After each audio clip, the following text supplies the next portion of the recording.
So we know that in prior studies, dogs have shown an immune response to the virus, dogs that were in outbreak regions.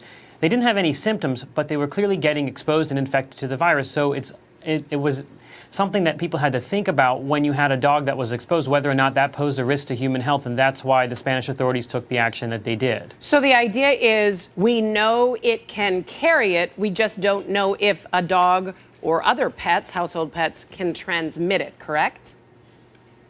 Right. This is an area where there's not a lot of data, and you can see in Spain they've already had a nurse have human-to-human transmission, which really shouldn't have happened. So authorities there are pressed to do something, and this is one of a couple options they could have done. And it's really unclear whether they had to do it, but it is definitely in the realm of possibility that this was the right action to take. But it's just hard to say without much more data. Dr. Adalja, you talk about the fact that there's not a lot of data, so this would have been a perfect case study. Do you know why they maybe did not opt for that, or do we know that? Do we know if there would have been necropsy done or anything else done to study this animal to understand it better?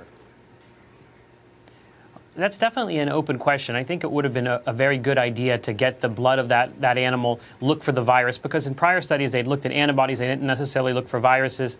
It would be important to see if the lymph nodes of the dog, other organs of the dog were affected, because it's really one of the mysteries of Ebola is how it interacts in animal hosts. And one interesting thing is that dogs don't get symptoms, but yet primates like humans and chimpanzees and gorillas do. And there may be some keys to understanding the virus by looking at how it behaves in the canine species. Right, because right now what we do know is that in West Africa, one of the concerns was the fruit bat, correct? And other bush meat, that there is a custom of hunting and consuming that kind of meats in some of the villages of West Africa.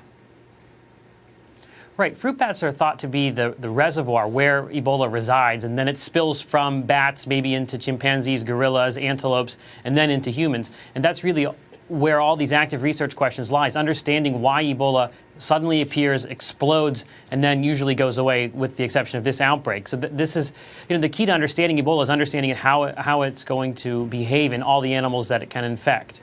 So do you agree with the euthanization of this rescue of this dog in Spain? Where do you stand on this debate? Because there's a lot of people, we've seen some 300,000 people signed a petition. We haven't seen that kind of response to, support for the Red Cross, for example, which is complaining about the lack of funds they're getting to fight Ebola. Why the disconnect? I guess that's a two-barreled question. First of all, do you agree with the euthanization of the dog? I'm not completely sure how I come down on it. I do think there are other options. They could have observed the dog and quarantined the dog and then studied the dog and then determined whether or not its saliva was infectious. But there definitely is a concern. Dogs lick people's wounds.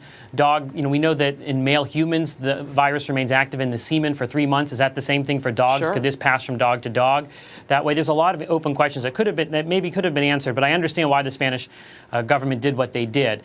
The other part of the question, why the disconnect? People love their dogs. We've seen this in multiple disasters that pet care is very vital.